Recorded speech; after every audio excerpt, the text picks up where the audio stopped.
We extend a very warm welcome to our chief guest, Honorable Mr. Justice M.M. Sundresh, to our guest of honor, Honorable Mr. Justice Rajendra Menon, to our Vice-Chancellor, Professor Dr. G.S. Bajpai, and to our Registrar, Professor Dr. Rishabh.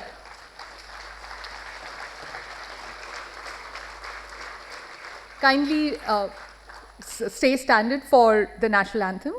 Keep standing.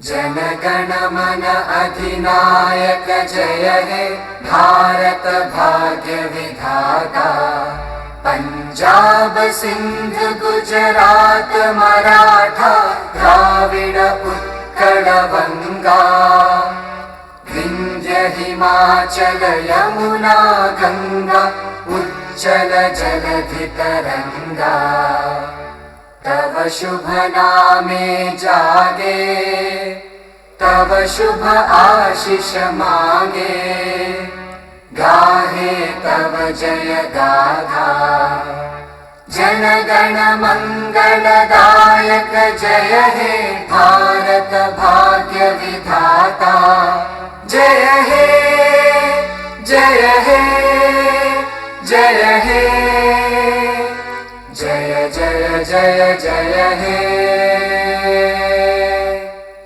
Thank you. Kindly have a seat.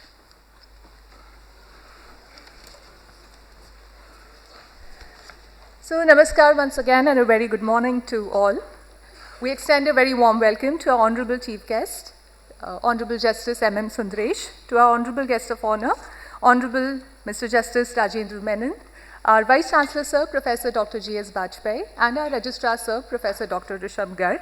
All the esteemed guests here, respected faculty members, proud parents, and the bright young minds who are beginning not just their legal education today, but they are also beginning a new chapter of their life. The incoming first-year batch of 2026. Give a clap to yourself, please. It gives me immense pleasure and privilege to welcome each one of you to the Student Induction Program Deeksharambh 2026, marking the formal commencement of your journey into the noble and exciting discipline of law. And every meaningful journey is and should be illuminated by the light of knowledge and wisdom. May I respectfully invite our distinguished dignitaries to come forward for the lighting of the lamp. I request our chief guest, our guest of honor, Vice-Chancellor Sir and Registrar Sir to kindly light the ceremonial lamp.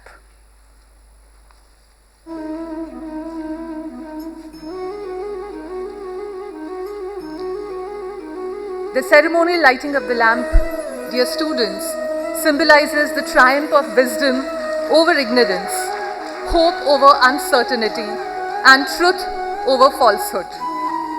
As the lamp glows brighter, may it remind each one of us that education is not merely gaining knowledge or information, which is already freely available on internet these days. Education is the illumination of our character and personality.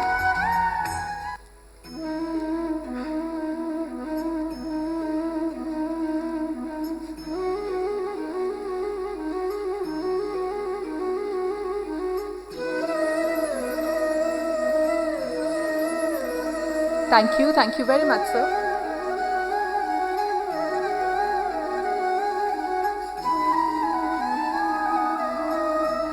As a token of our deepest respect, appreciation, and gratitude, I request Professor G.S. Bajpai, Vice-Chancellor, National Law University, Delhi, to felicitate our Chief Guest, Honorable Justice M.M. Sundresh, Judge, Supreme Court of India.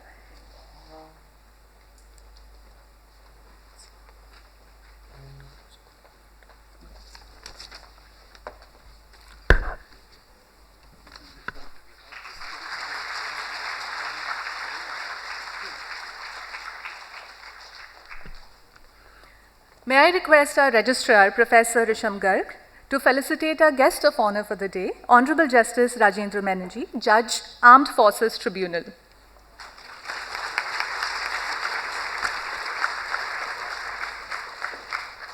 Thank you, sir. Distinguished guest, dear parents and dear students, a university is not defined merely by its building and infrastructure, but by its vision, values, and people. To formally welcome everyone, I invite our Vice-Chancellor, Professor Dr. G.S. Bajpai, whose leadership continues to make National Law University, Delhi, a law school which is second to none.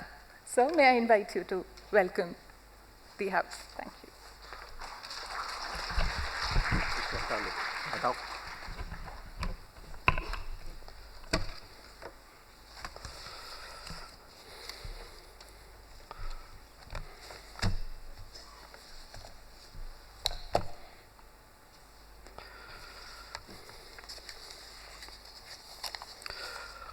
Very good morning to all present, and I take this opportunity to extend my sincere welcome to the Honorable Justice Sundresh ji, the Judge, Supreme Court of India, and the Chief Guest of this Deeksharambh 2026. And I am equally pleased to extend my warm welcome to Honorable Justice Rajendra Menon, the former, I would say, Chancellor of this university and former Chief Justice of Delhi High Court, and a great well-wisher to this university, to this very important day. Today we are gathered here to commemorate and to felicitate the students who are joining the Deeksharambh 2026. Dear students, respected dignitaries, faculty colleagues, proud parents and well-wishers. In my address today, I am saying that being a student, the lifelong adventure of becoming, the lifelong adventure of becoming. So I believe that this day is very, very unique, as I am here today to extend my formal welcome to this 19th batch of BA LL.B program at the National Law University, Delhi. Before I congratulate you formally, allow me to say something critical also, which will be very important for you.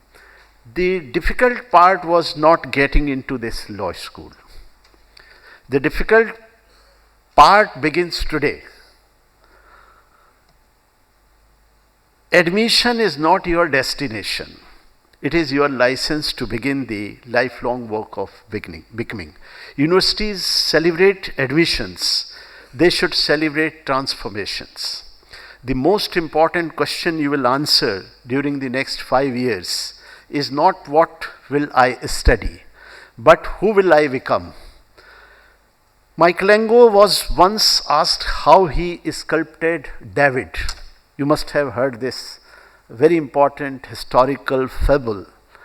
And Michelangelo replied, I saw the angel in the marble and carved until I set him free. That is the finest metaphor for education. A university does not manufacture students. It uncovers person already within them. So your journey here is not a collection of semesters. It is a careful unfolding, and it's a metamorphosis of a kind.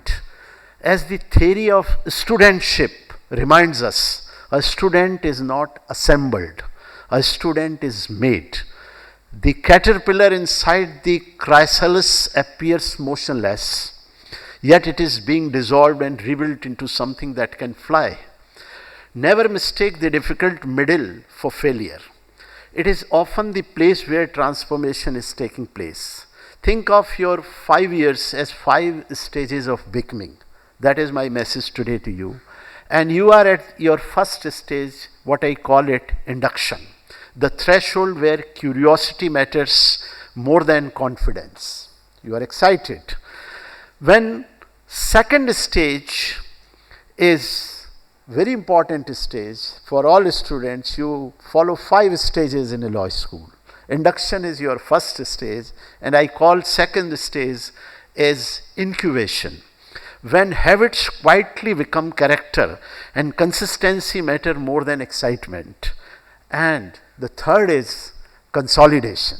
So towards third year, you will be getting consolidated, where dedication replaces novelty and competence is built through disciplined efforts. Then comes the fourth stage, which is maturation. When disappointments mature into judgment, reflection and equanimity, the fifth comes then what I call mastery. Towards fifth year, you become master of the things in a sense, where you cease to ask only what is university, what this university can do for you, and begin again asking what you will leave behind for those who follow. And every stage has its own weather, its own traps, and its own way through. A student who knows the map does not mistake a difficult season for a failed life. The path climbs not because the years become easier, but because you rise to meet them. Being a student is a habit of mind. Remain curious, and remain teachable. This teachable is such a beautiful word. I always say, if one word that actually sums up everything so well for a student is just become teachable, because there is a resistance at times. If resistance happens, learning can never take place. Ask one more question than everyone else. The greatest danger in a university is not a failure, it is certainty. Socrates, taught us that intellectual humility is the beginning of wisdom. Law is about people. Generally, yesterday I was meeting almost every student I met. Sir, we have a system that I meet every individual students with parents. And most of you were saying that law is there to solve some problem. That is all right. But let us also understand, law is not always about logic and reasoning. Law is about people before it is about provisions. People and provisions. Provisions are meant for people. Clients bring fear. Victims bring pain. Judges shape human consequences. If your education sharpens your intellect but not your humanity, it is completed only half its work. I often describe teachers, we have our faculty members. I often describe a teacher as an alchemist. Ancient alchemists sought to transform lead into gold.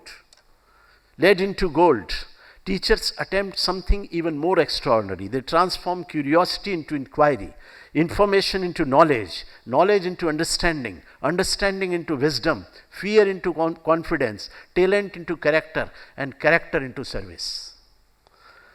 Years from now, almost nobody will remember your CGPA. Life asks different questions. Can you be trusted? Will you stand for justice when it is inconvenient? Will you remain truthful when no one is watching? Those are the examination that truly matters. One day when your name is called at convocation, I shall ask only one silent question. Did this university help you become more truthful, more courageous, more compassionate, more curious, and more just? If the answer is yes, then both you and this university have succeeded. Welcome to the National Law University, Delhi. Welcome to the lifelong adventure of becoming.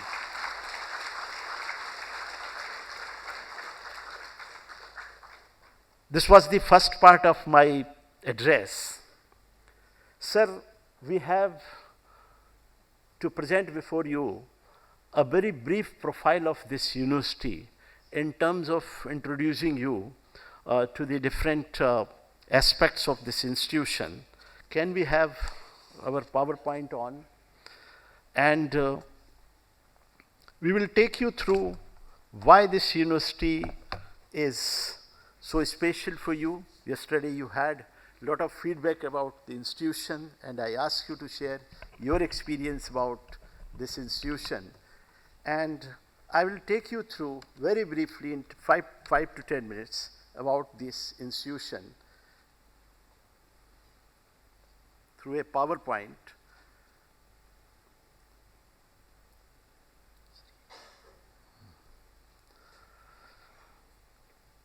So, as you understand that the university is, this is our governing structure. I think you are aware that the visitor of the university is Honorable Justice Nagratna, Justice Supreme Court of India, and our Chancellor is Justice Devendra Kumar Upadhyay ji, Chief Justice of Delhi High Court. I am the Vice-Chancellor before you, our Registrar is before you, Professor Rishamgar, and the university is governed by 4 very important statutory bodies who take policy decision with respect to different aspects of the university. And as far as the ranking of the university is concerned, for last consecutive 8 years we have been ranking at number 2 in the country. And this is the outcome of the sheer dedication of a great teamwork that we have, the contribution from the faculty, students, and all other stakeholders. The great news that we had last year was when we entered into the QS World Rankings. For the first time, NLU Delhi entered into the 201 and 250 band with overall, subject rank of 223. That is another very important, and this is because of our global presence and a great network of association and MOUs with as many as more than 30 universities across the globe with whom we partners and with whom we work on different aspects of research. And then also the quality management and our Viksit Bharat contribution and the campus that we have, all such aspects provide you a brilliant convenience. As far as the 19th batch of LL.B is concerned, it provides a very heterogeneous profile where the 120 students, including foreign national students, 10 foreign national students who represent different states in different proportions. And that is the profile before you. So every year we find that there is a change in this profile, and this year's too. And if we go by gender ratio, the great news is as again the female students outnumbered male students. So it is also a great sense of achievement for us that we have been, and they represent different streams as well. And these are our different courses. I am not actually giving details of all these things. The only thing that I am saying that we provide a very classified array of courses which can provide you ample of opportunities to choose the subject of your interest and inclination. And this is your first semester which is going to be here, and you will have these subjects on offer. And then all these semester you are going to have 50 all subjects and different distribution, which includes all major subjects, clinical courses, seminar courses, and so much so. And then you have your internship program, and we provide a kind of basic guidance about the internship that you can do at different year. However, you can choose and discuss beyond that. The placement that we have been able to achieve, a number of law firms are the part of this journey. They are shown on this slide. I am not reading their names. And then the interesting and important part of this entire thing is that this university has perhaps the most brilliant ratio of student-teacher, that is 1:9. I think 1:9 is a very impressive student-teacher ratio which perhaps no law school has in the country. And the faculty members whose research and the involvement of professor of practices, judicial officers, and all those is very, very important. This is our deans and associate deans who take care of various kinds of administrative and academic duties during the course of the implementation of this program. And we have a team of proctor and wardens who will be meeting you in this afternoon to provide you a brief brief view about the rules and regulations of the university hostel, anti-ragging committee. These are the statutory requirements which we are following. We have a number of student-centric initiatives which are very unique to this university. For instance, Saksham and Abhyasa. Abhyasa is a very important program. I think you discussed with your dean and class teacher to make use of these important initiatives that we have. Anubhuti is our collaborative research policy where promotion of collaborative research. So different kind of work that we undertake. Akshar is for those who wish to write. We have an incentive program. If students are willing to write something, we provide a handsome sum of 10,000 rupees in case you are able to publish your article. So Akshar is a promotion scheme for academic publication by the student. Utkarsh is again a very important scheme for recognizing the UG, PG student faculty members who carry out some important, significant contribution and achievements. Vice-Chancellor medal is for postgraduate and undergraduate students who carry out significant achievements. And NLU Delhi Conversations is our podcast station. So we have set up a podcast station through which we allow different kinds of discussion, dialogues, where the students, this is again a student-led initiative, where different kinds of lectures and visitors programs are organized. And there are different kinds of other initiatives. We have NCC, we have introduced NCC, NSS, and these are very important in Bharat Scout Guides. So BSG, this is probably the only university who is having NCC, BSG and NSS. So I think these are very important nation building programs, and you become the part of these programs to give expression to your personality. This is our library. You will have a full orientation to the library, perhaps the richest library in the country as far as legal documentation and resources are concerned. So different kind of admission our students receive in different law school over the years. This is the information. The university works through a number of research centers which are located here, and you will have the opportunity to associate some of these research centers to work for those projects. And they work in different areas. These are the funding partners who come to the university to fund various research projects, and these are the academic collaborations with overseas universities and institutions which we have nurtured over the last several years.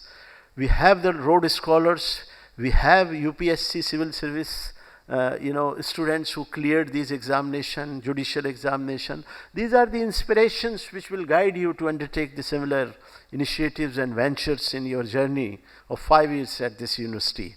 And you can see the different achievements, a long list of achievements I cannot really read. You can look at our website to understand. This is very important for those who wish to be the part of various activities through the student committees on the campus. Number of cultural committee and student welfare committee. We have a very strong student well-being support system consisting of counseling department. We have a psychiatrist, we have a medical doctor, we have a nursing doctor, we have a very dedicated team of doctors and counselors who take care of your day-to-day. We have an online mental health assistance program which you can access 24/7.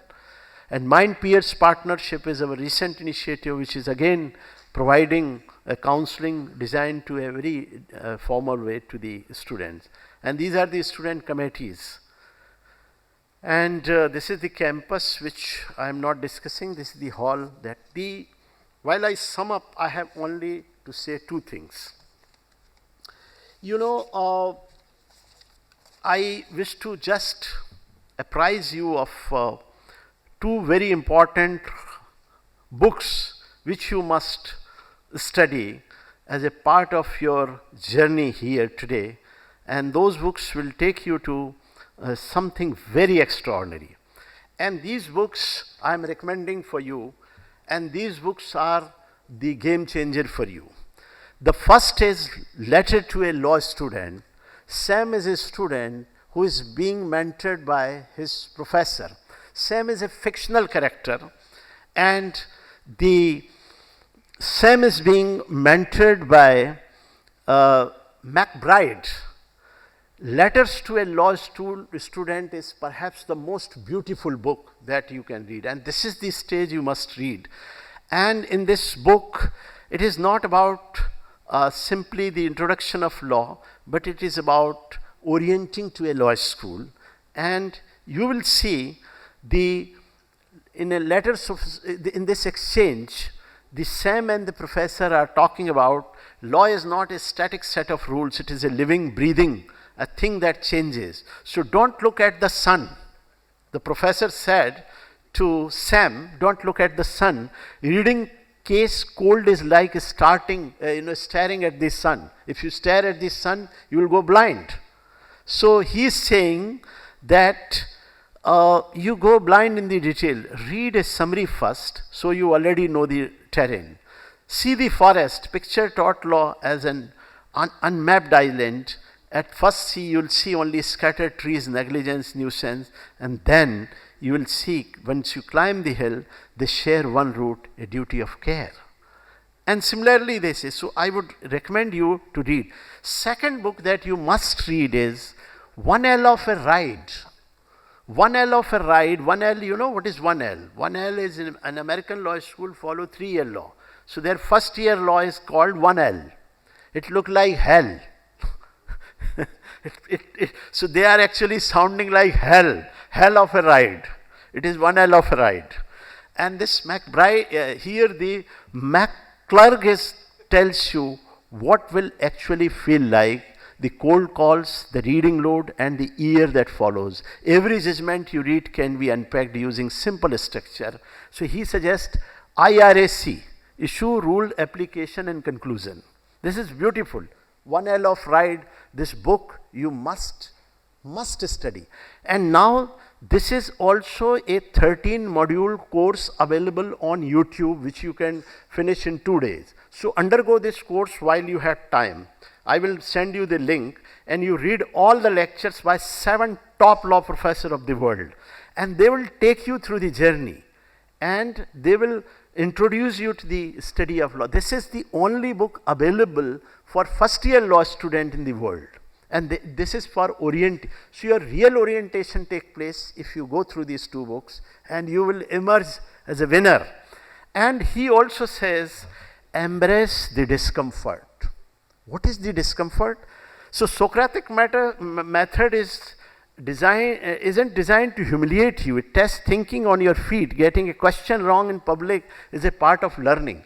When a question is asked you in class and you are unable to reply, then you feel little humiliated. But that discomfort is a part of learning. And retire that passive student, cramming the material, the fallacy of the passive student. Start building your own outlines by the big 3. And then he said, avoid the echo chamber. What is echo chamber? So law school breed a imposter syndrome, and comparison and anxiety. So treat like as a disciplined job, protect time for sleep, exercise, and life outside the daily. So avoid this echo chamber, which consists of all these negative experiences for that. It's a wonderful 7-module training program for you, which is based on this fantastic book, which is called 1L for Right. And both these books will provide you tremendous insight, because in the beginning, you were saying that some facilities and this thing. I always say, never complain of. You should count your blessing. You should develop a gratitude journal, because I also maintain, if you need it, we have it. If we don't have it, you don't need it. You follow it what I said? So believe in this philosophy, because every inconvenience is not an injustice. Some are protection mechanisms. Even when you don't get something, some rejection, some temporary frustrations, they are blessing in disguise. Yeah? Because the things you dislike in the world are the ones that change you. जो चीज़ आपको पसंद नहीं आती है, वही चीज़ आपको बदलती है. So please try to live beyond your entitlement, and because you do not always miss opportunities, sometimes opportunities misses a disaster. Thank you so much and wish you all the best for your future. Thank you so much.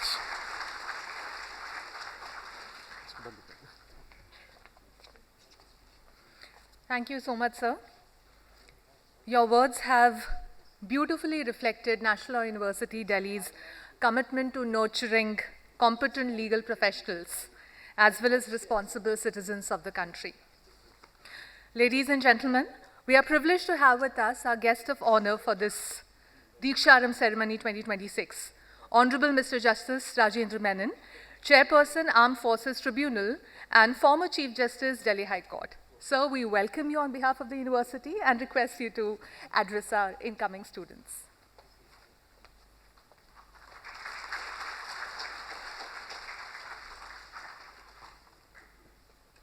Good morning to all.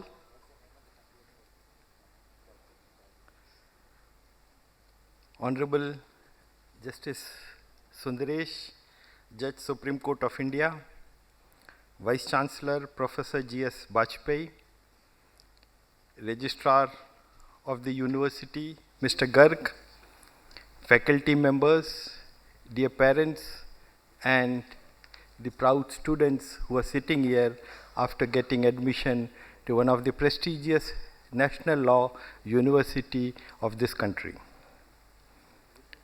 It's a matter of deep privilege that I say this without exaggeration to stand before you today at the National Law University Delhi to be part of the Deeksharambh, the very first formal step in the legal journey of 100-odd young Indian students who until a few weeks ago were simply students and who from today will become themselves, calling themselves students of law.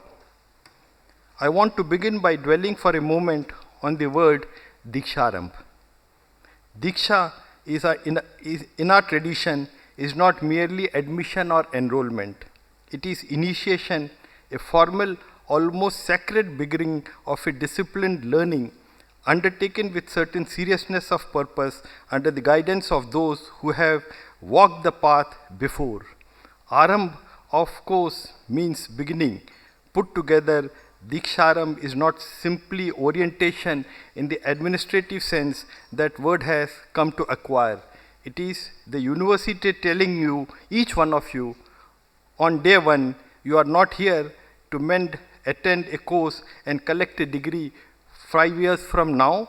You are here to be initiated and installed into a disciplined way of life, thinking and eventually a way to your professional life.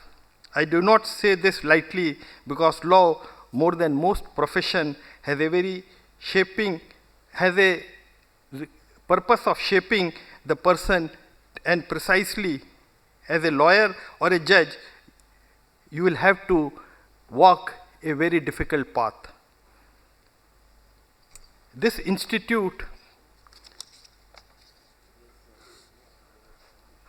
the National Law University Delhi, was established in 2008 and younger, in fact, than many of you in this hall. In less than 2 decades, it has grown into one of the most respected centers of legal education in this country. It has grown into one of the most respected centers of legal education in this country, consistently ranked second in the NIRF law ranking, as your Vice-Chancellor explained and demonstrated before you. That apart, I have to indicate about the achievements of this university. Out of about 1,800 institutes in the world, as you saw, it has acquired a ranking of 243. So these are all achievements where you, dear students, would be entering for another 5 years to shape your career in the legal profession.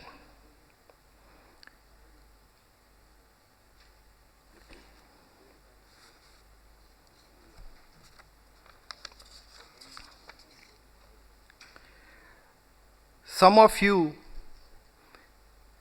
may not be fully aware of just how difficult a road you have already traveled to be sitting today in this hall. I am told that this year, in the All India Law Entrance Test, which was held across 47 centers in 36 cities of this country, 22,500 and odd students participated. And after the examination and result, few of you have arrived here. It is therefore a matter of pride, and I congratulate each one of you for having achieved this goal of yours at the very first instance for seeking entry into a national law university. I have mentioned it not as a statistics, but because it means something important about the room you are sitting in today. The batch taken together is a reasonable, faithful cross-section of India itself. You have students from various regions, from northeast, from north to south, from east to west, belonging to various languages, various cultures, and all brought together to this institute in the capital of our country.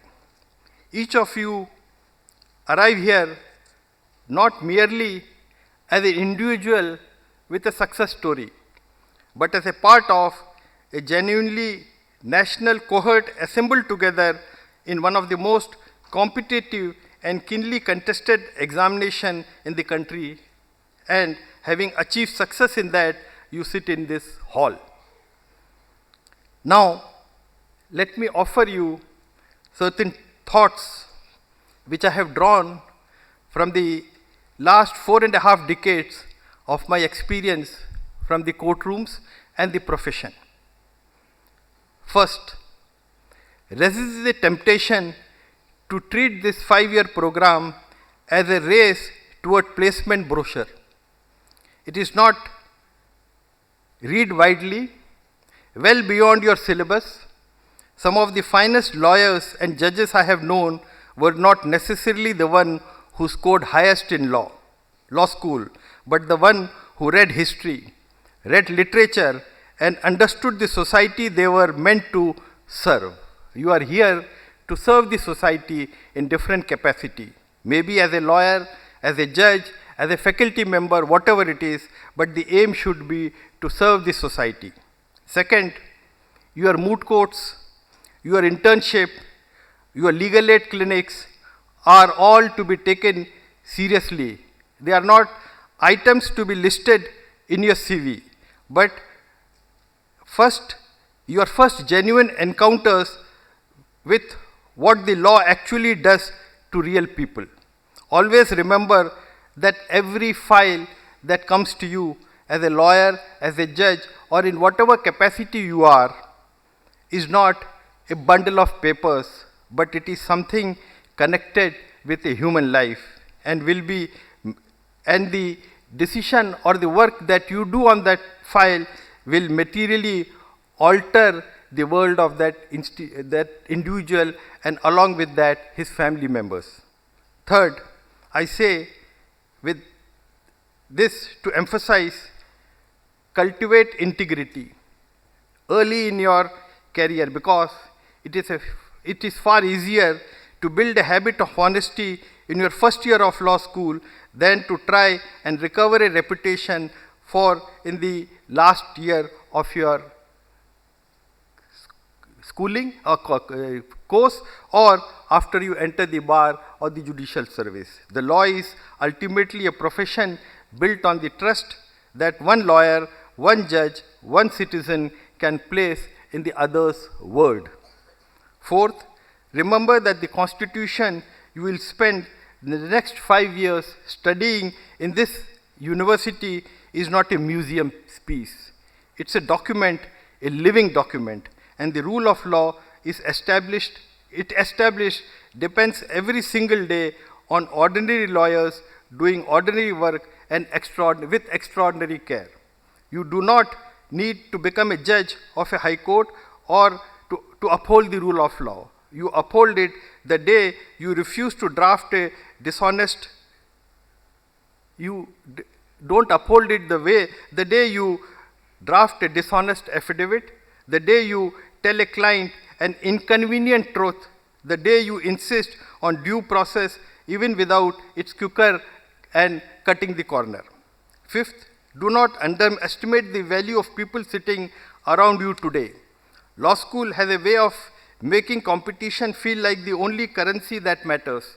The best grades, the best internship, the best moot memorial, some of that competitive spirit is healthy and will serve you well. But the students beside you today are not merely your rivals for 5 years, they are in all likelihood your future co-counsels, your future opposing counsel who will need to trust across you, whom you will need to trust across in your negotiating table, and in a fair number of cases, your lifelong friends. Build those relationships with a much care as you build your CV. Thereafter, look at yourself. A legal career, whether at the bar or at the bench, in a corporate practice or a service in the public administrative system, is a long and often demanding one. The habit of rest and honesty, conversation with those who you trust, and asking for help when you need it are habits that best build now. The law school, rather than discovered under pressure a decade into practice, will mold you to withstand the necessities of this profession. And finally, be patient to yourself. The law rewards persistence far more than it rewards brilliance. I have watched over every four and a half decades, careers that seemed unremarkable in their early years mature into extraordinary contributions to this profession simply because the person involved had the patience and did not give up. The Vice-Chancellor and the faculty of this university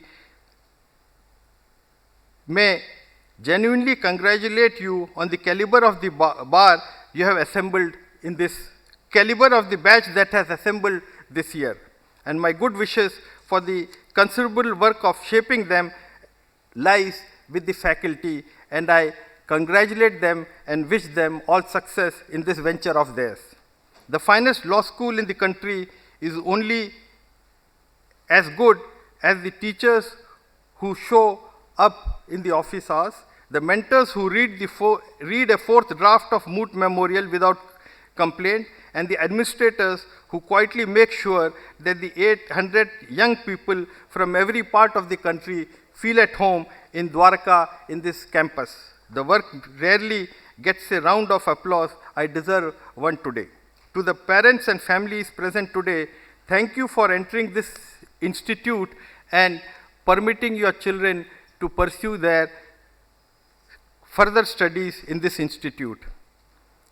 Before closing, I would like to say something very personal to the parents and the students sitting here, because I can imagine that today, having come from all parts of the country to this national capital in Dwarka and sitting here, the parents would be thinking, what is in store for my child during the next 5 years? How would National Law University, Delhi, take care of them? What would happen to them during the next 5 years? And the students would be thinking, how will our career shape during the next 5 years? I, not only as a responsible person entrusted with the duties of administration of justice, but as a father of a girl child, have to make a candid admission before you that in the year 2012, I also sat in this very hall like many of the parents sitting here, because my daughter was admitted to this institute in 2012. That was the time when this university was only 4 years old, and even the first batch of law graduates from this law school had not graduated. I had all the apprehension whether I should put my daughter into such an institute. She got admission in the National Law University at Bhopal, but she insisted that she wants to study in Delhi.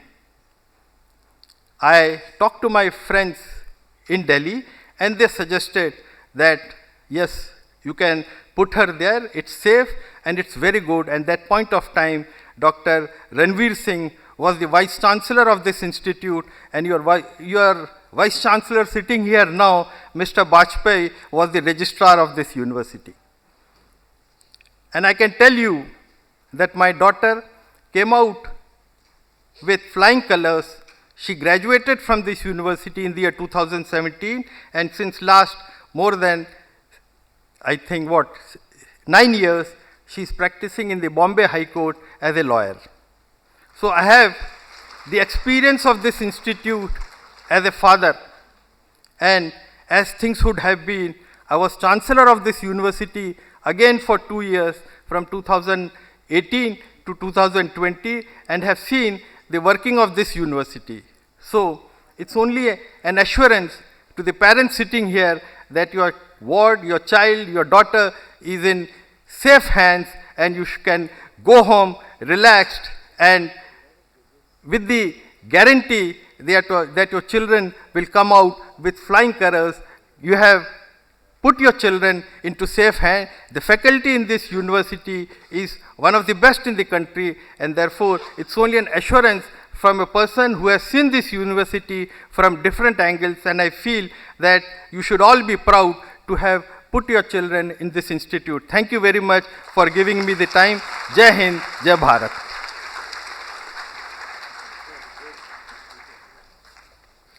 Sincere gratitude to Honorable Mr. Justice Rajendra Menon. So thank you so much for your kind words of appreciation for the university, as well as your words of wisdom for our students. And I'm sure your words will definitely guide our students in their academic and professional endeavors in future. Thank you so much once again. Today is a memorable milestone in the academic journey of our incoming students. As they embark on the study of law, it is a rare privilege of beginning this journey in the presence of one of the nation's most distinguished jurists.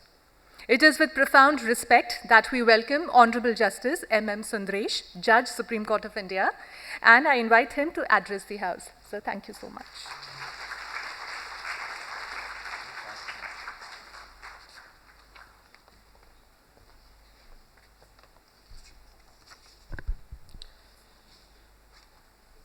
Thank you, Dr. Abhijita Bhatt.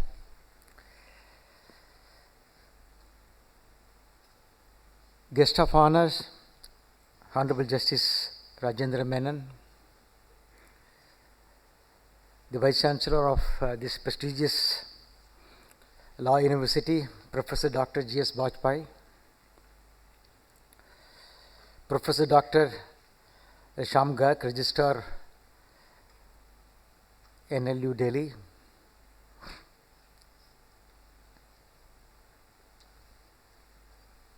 members of the faculty,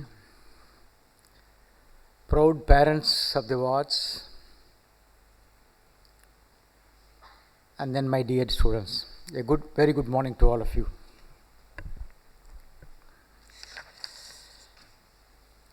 There is a saying in the oil-rich countries, if you can't strike in 15 minutes, stop boring. So I don't propose to bore you. I have not prepared any speech, because I have come here to share my views with all of you. What is so special about this profession?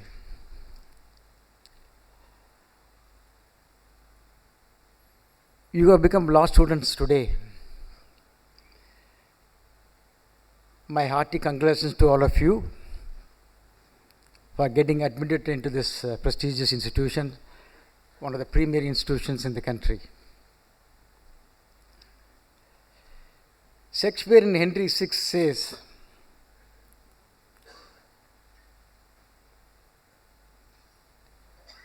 let us kill all the lawyers. Why does he say so? There is a joke about the lawyers in defining who he is. A lawyer is the one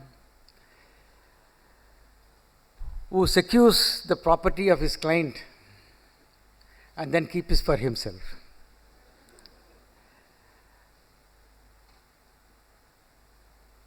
A lawyer is the one who is different from others. How is he different?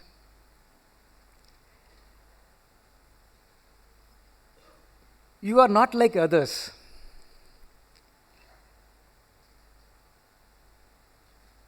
You have your own friends who would have become students of medicine, engineering, and then all other fields, art, science. What's the difference between you and them? You are a combination of all of them put together. Please remember this. You are a social engineer, social doctor, and a social auditor. This is the difference. A doctor deals with a patient, deals with sickness. An engineer deals with tools, structures. A chartered accountant deals with finances. But you are going to deal with the society. Therefore, please be proud of your profession. That is why I said that I heartily congratulate all of you for having chosen this profession. Right? That's good. Now, what do you have now? Your parents have come, they are very anxious. What is in store for all of you? Having joined a prestigious institution like this, I must say that you are reasonably secured as of now. But it doesn't end here. You are supposed to understand what is in store for you.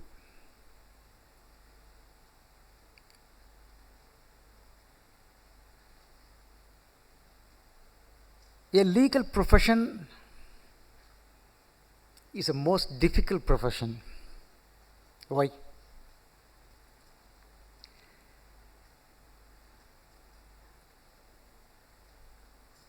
Argument is inherent in every human being, correct? All of you are students. You have fought with your parents, right? You must have fought with your siblings, friends, teachers. You can call it a discussion, a debate, or a fight. Conflict is inherent in any relationship. Wherever you are.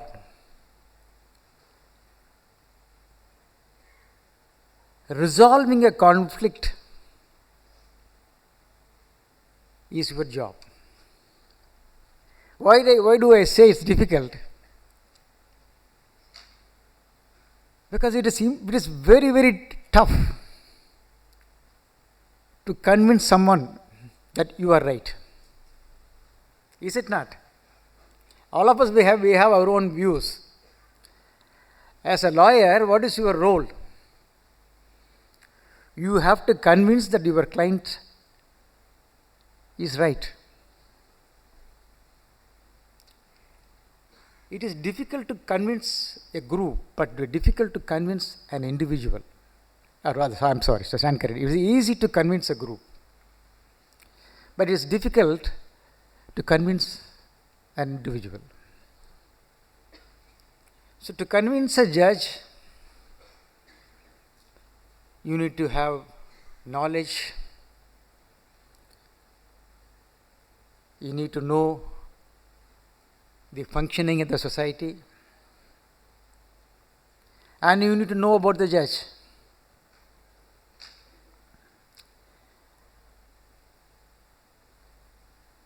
Words are the most powerful instruments in the world.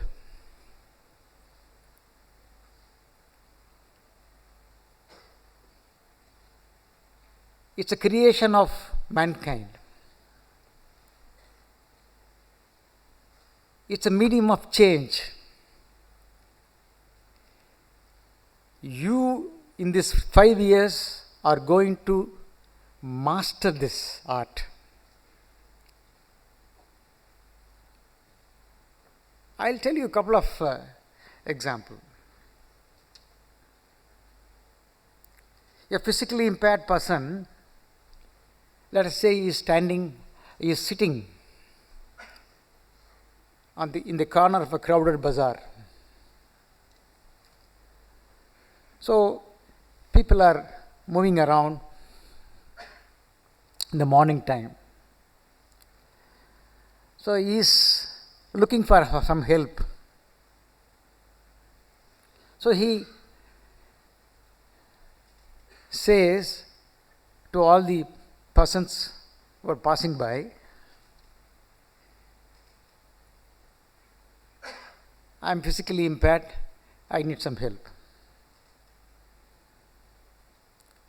Nobody bothers. People are going and then thinking about their own problems. Somebody wants to try to catch up the bus, somebody is thinking about the work, someone wants to go attend the college. So morning hours are busiest hours. So he is not getting any help. Nobody is giving any money. So a law student went, and then what he did, he took up a chalk in which is kept by him, where it's also and there's a board nearby in which he has written the same thing. I am visually impaired person. So help me. He rubbed it off. So he wrote it something different.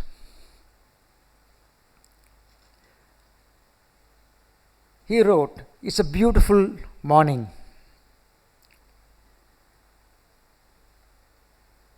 The sun is shining, the wind is blowing, the birds are chirping. Unfortunately, I cannot see.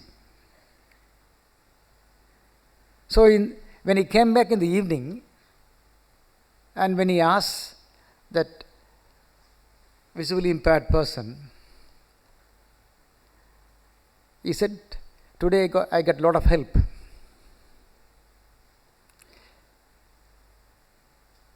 As a student of law,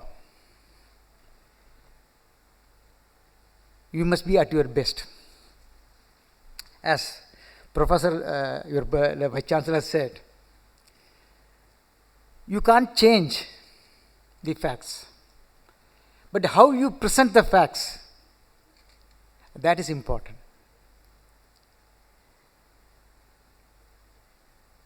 I'll give you another example.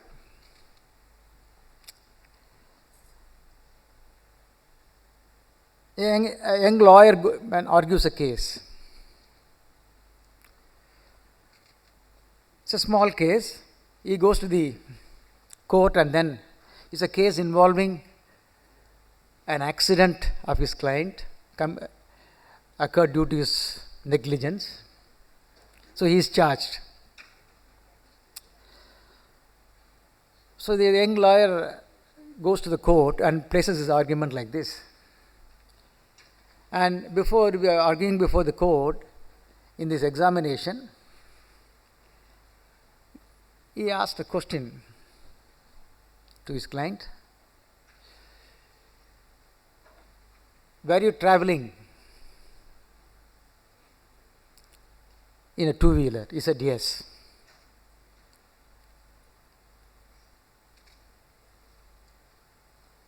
"Where are you going? Where were you going?" He said, I was traveling to pick my wife.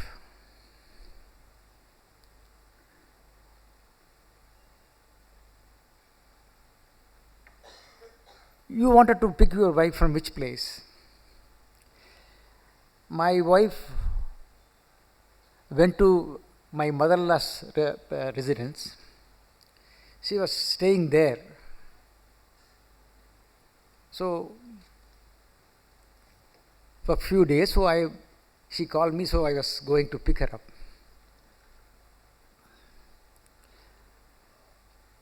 Then he said, "All right, nothing else." Then he told the court, "Your Honor, from the examination I made, I request you to dismiss the case by acquitting my client." He studied the judge pretty well. The judge was quite surprised. "From the evidence produced by you, there is no adequate material to implicate, to discharge your client." The lawyer knew that the judge was a henpecked husband. So he said during arguments, "Your Honor, it is not in dispute that my client was traveling in a two-wheeler. The charge is that he was driving his two-wheeler at a breakneck speed, negligently, causing the accident. Correct?" "Yes, sir." He said, "If the facts presented to you are correct, then it is impossible to sustain the charge." How do you say? As the professor said, law is nothing but logic and experience. Your Honor, would any man drive so fast, that too to pick his wife, and that too from his mother-in-law's house? It is neither logic, not one born by experience. Judge said, "I agree with your argument and I am acquitting you." Facts are to be understood differently. That's your job. Your client may be charged with murdering somebody. There may be witnesses in support of that.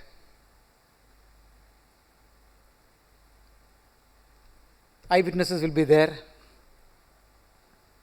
But you have to ask the question, is he a person who committed the murder or not? Is he a person who committed the homicide or not?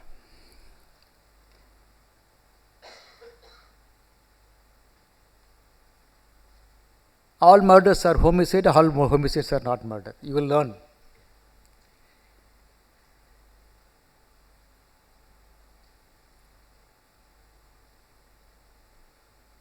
If you are able to show that there is no intention to kill somebody, then it's not a murder. Death must have been caused by your client, but it will not amount to murder. Your ability to think differently, to understand things differently, is what that would make you as a good lawyer.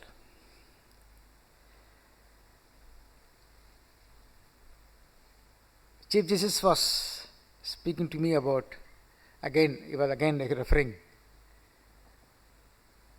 about,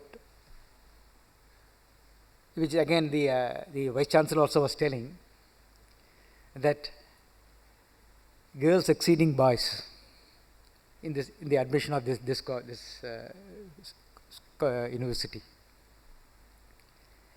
We are also discussing that it is a recent phenomena spanning throughout the country. Every law school we find more girls joining than boys.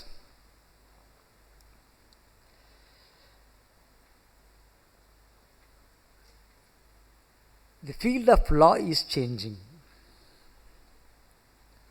So, I would only tell the girl students that the coming years are for you. You have rightly chosen this profession. Laws are changing, so also the rules of evidence.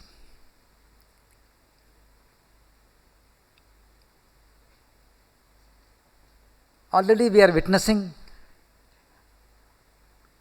more women judges at the entry level.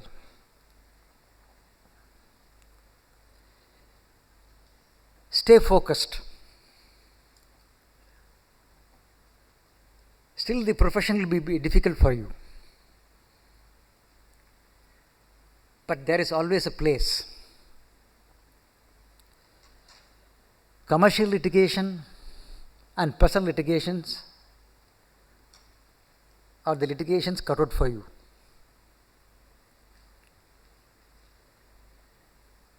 There is yet another reason why you would succeed. In a lighter vein, I would say, between a man and a woman is more prone to argument. And a man always loses. So, show the difference. I will again show you give you another illustration, which I also said this in at another law school.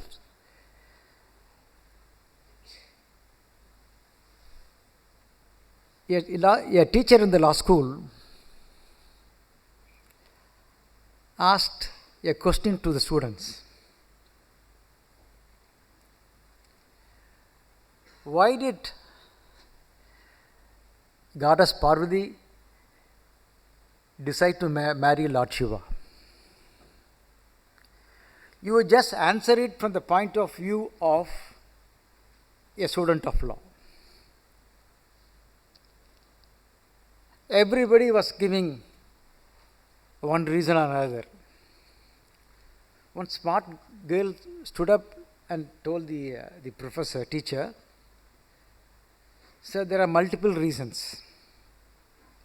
"All right, come out." She said,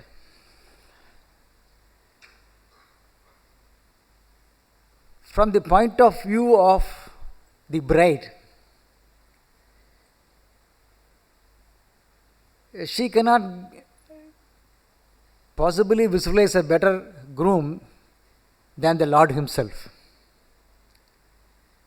So she can tell all her friends that, "Look at my husband. None of your husbands can be compared with him." That's one aspect, right? Then from a point of view of my parents, they cannot get a better son-in-law than him. Fine. From the point of view of convenience,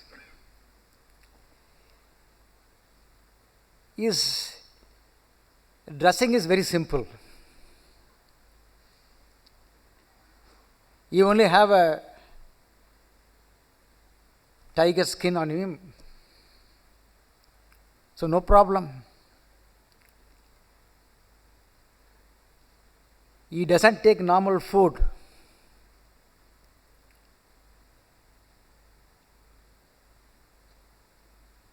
And he also has Goddess Ganges on his head, so there is no water problem. He also has moon with him, so there's no electricity problem. All right, is there anything else? He said then there's one more which is more important. So being the creator by himself, being a creator, I will not have a mother-in-law problem. So he is the best bridegroom one can have. Your ability to think differently. That's what it matters. As I said, I don't want to hold you for long, except by telling you what is the situation as of now, how I think we should proceed.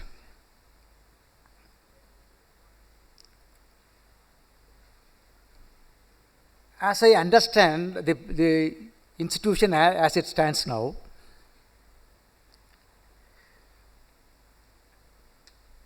the conventional litigation is slowly dying. So we have law will change, and also the litigation depending upon the status of the society. That is why I said you are a social engineer, social doctor, and social auditor. In the 90s, we had plenty of litigations in partitions. When the law came, it continued up to 2005 when the central enactment came. When sisters used to file case against brothers, daughter used to file cases against parents.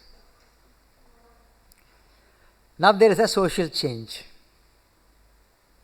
There is not much of a difference between a boy and girl, so there is no need to file a case because there is a change in mindset of the parents. Therefore, one area of litigation is gone. People have moved from villages to town to cities, and from cities and towns and villages to different countries. Therefore, the litigation has changed. So, from the commercial litigation, from the conventional litigation involving village life is no longer there. As a result, the offences pertaining to the code, BNS, which we call now, earlier IPC, are only trickling in. Earlier years used to have fight within the villages, between the same group of people, between different group of people. Now those criminal cases have gone down. On the criminal side, now you have more white-collar crimes, cyber crimes, technology-oriented crimes. Cyber crimes have multiplied. In every district, wherever I go, I find out thousands of cases are piling up, touching upon cyber crimes. This is from on the criminal side. Agricultural lands have lost their relevance, therefore, civil dispute touching upon agricultural lands are also not there. What is increasing is the commercial litigations, the business transactions involving industries, contracts. People are more and more into commercial ventures now.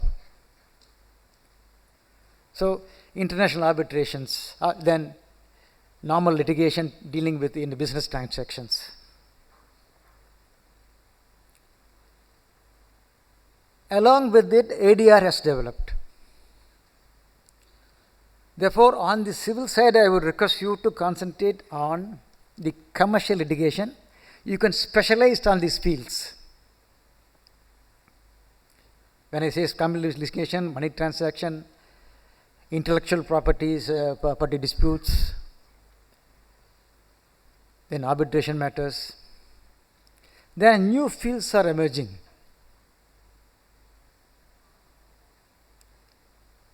Even in dispute, in arbitration, you will find these fields of art, even in medicine, even in sports,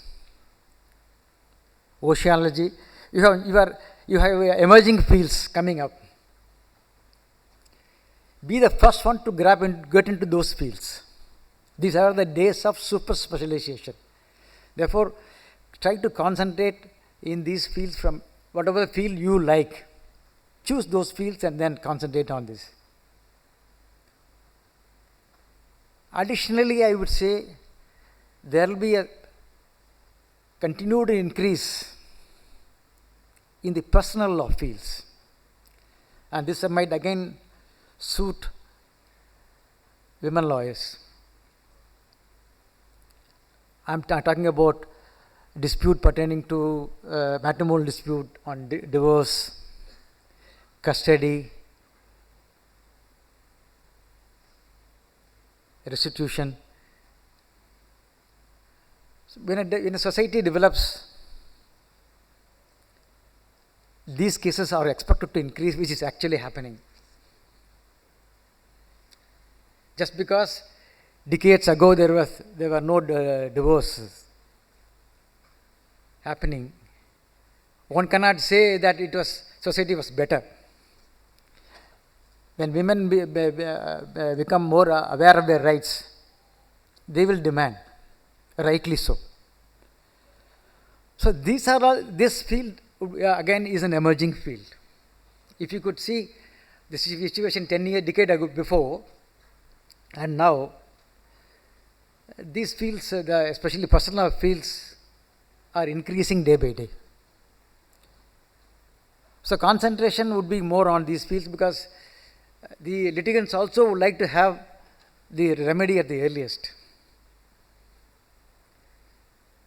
Finally, I would say that be hungry and be foolish. Be independent in your thinking. Work hard and concentrate.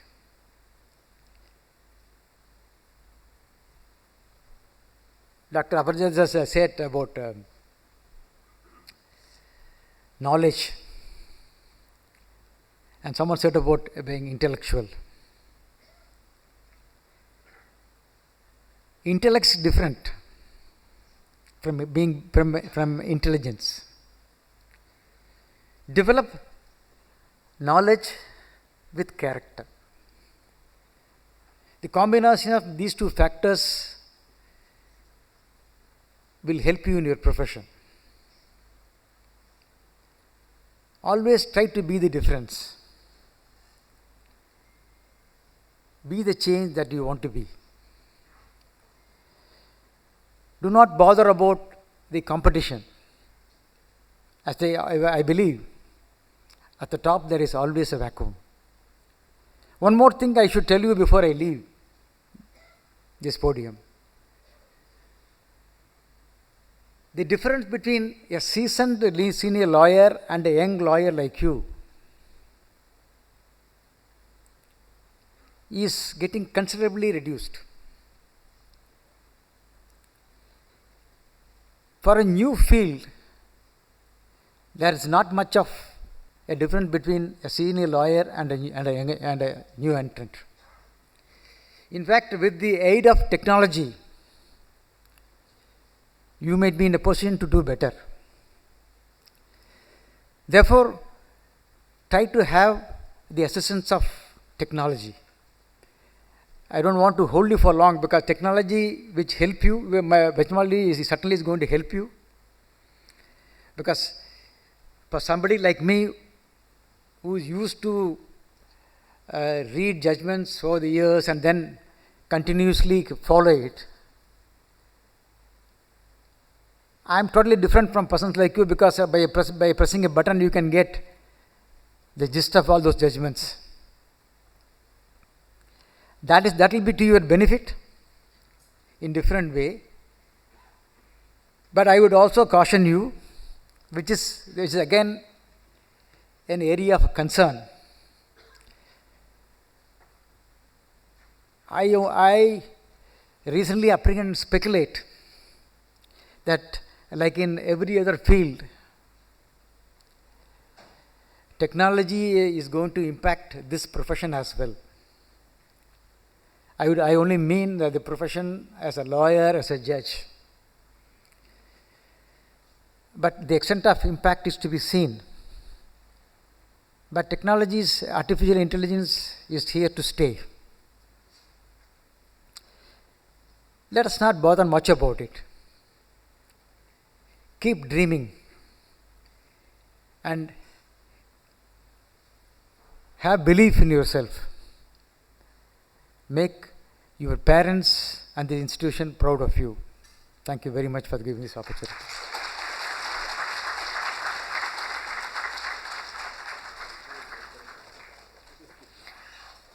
We extend sincere gratitude to Honorable Justice M.M. Sundresh for enlightening and inspiring our students to approach the legal discipline with intellectual curiosity, integrity, and compassion, and definitely with an unwavering commitment to rule of law.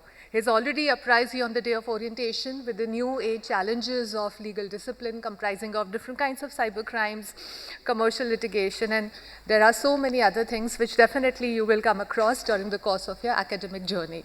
So thank you very much once again.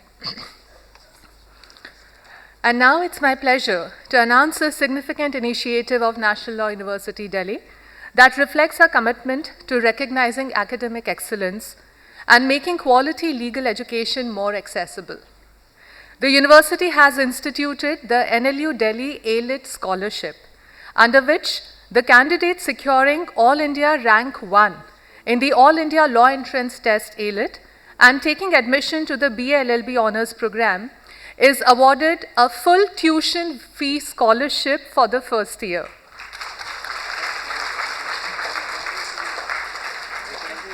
This initiative has been introduced to honor exceptional merit, encourage academic excellence, and reaffirm our belief that talent and hard work deserve to be recognized and supported.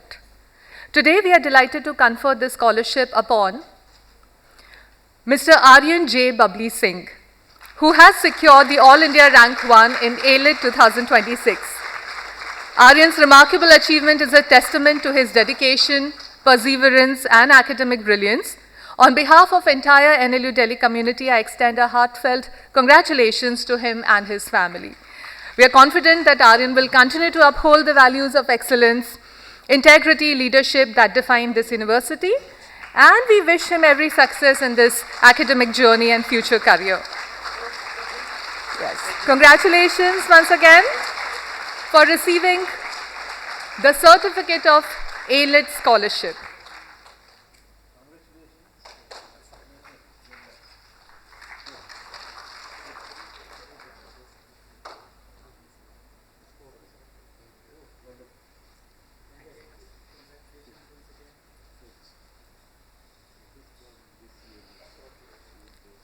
And now, as we conclude the first part of the induction ceremony, I request Professor Dr. Risham Garg, Registrar, National Law University, Delhi, to deliver the vote of thanks. Thank you.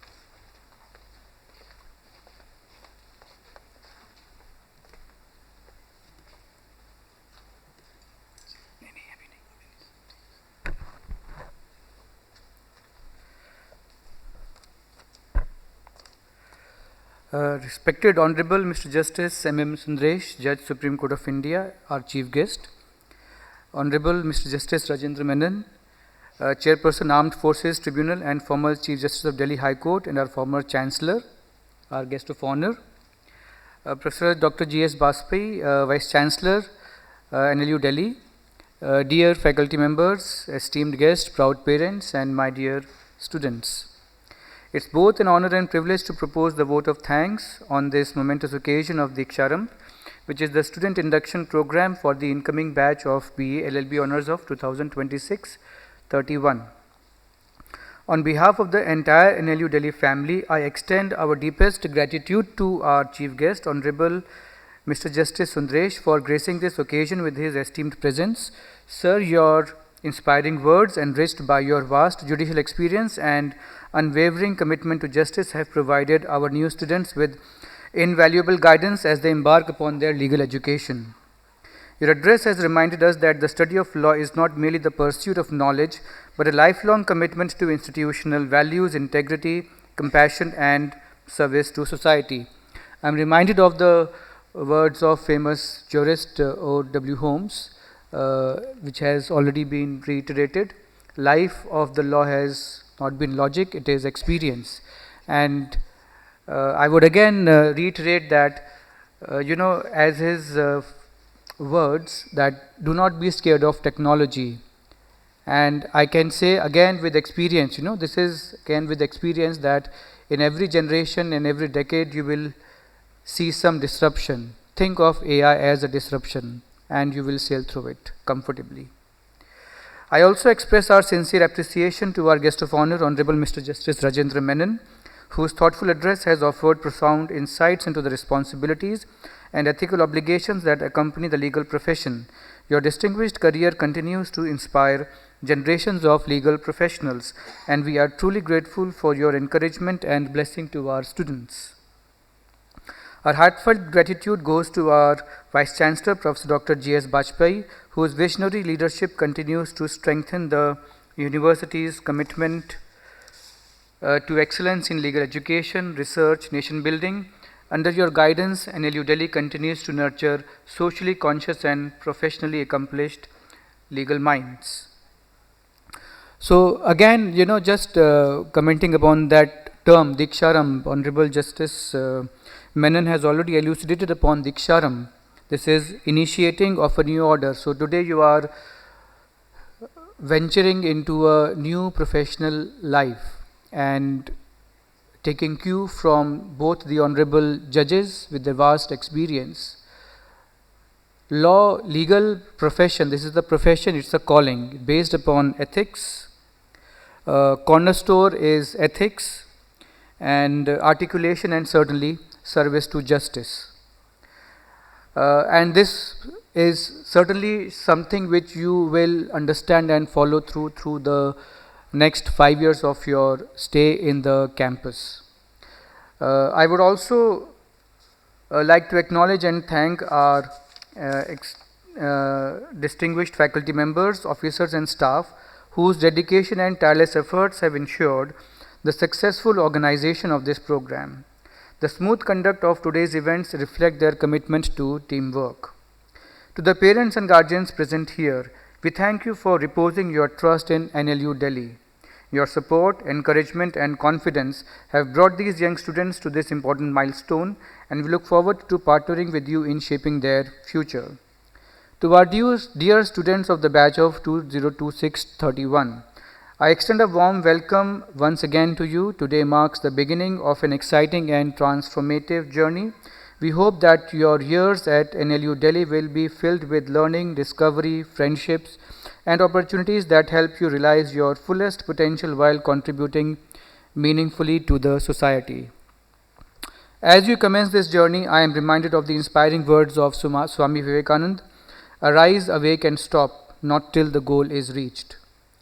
Let this call to perseverance and excellence guide you throughout your years at NLU Delhi. I am also reminded of the vision of Shri Aurobindo in the first principle of true teaching is that nothing can be taught. And as you have heard, this is, at NLU Delhi we have a pedagogy, we apply the Socratic method also based upon the reasoning, there is discussion, engagement, which hones your articulation skills as well. And these profound words also remind us that education is not merely the transfer of information, but the awakening of intellect, character, inner profession. And again, in the words of the celebrated poet Amrita Pritam, peace is not just the absence of violence, peace is when the flowers bloom. There is always space at the top, meaning there is no competition. Again, reiterating the word of Honorable Justice Sundresh. So don't think there is competition. Strive for excellence. Excellence means do whatever best you can. As students of law, you may strive not only to uphold justice and prevent wrongs, but also to create conditions in which human dignity, equality, and opportunity truly flourish. That, after all, is the higher purpose of law and legal education. As we conclude this inaugural session of Deeksharambh, let us carry forward the wisdom, inspiration, and values shared by our distinguished guests and embark upon this academic journey with curiosity, courage, and an unwavering commitment to public service. Once again, I express my sincere gratitude to our chief guest, our guest of honor, Vice-Chancellor, faculty members, parents, students, and everyone who contributed to making this occasion a memorable success. Jai Hind, Jai Bharat.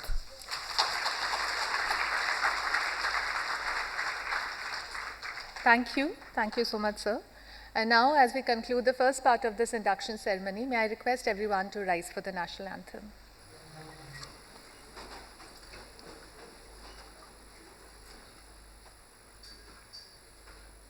Jana Gana मन अधिनायक जय हे भारत भाग्य विधाता पंजाब सिंध गुजरात मराठा द्राविड उत्कल बंगा विंध्य हिमाचल यमुना गंगा उज्जल जलधि तरंगा तव शुभ नामे जागे तव शुभ आशीष मांगे गाहे तव जय गाथा जन गण मंगलदायक जय हे भारत भाग्य विधाता जय हे जय हे जय हे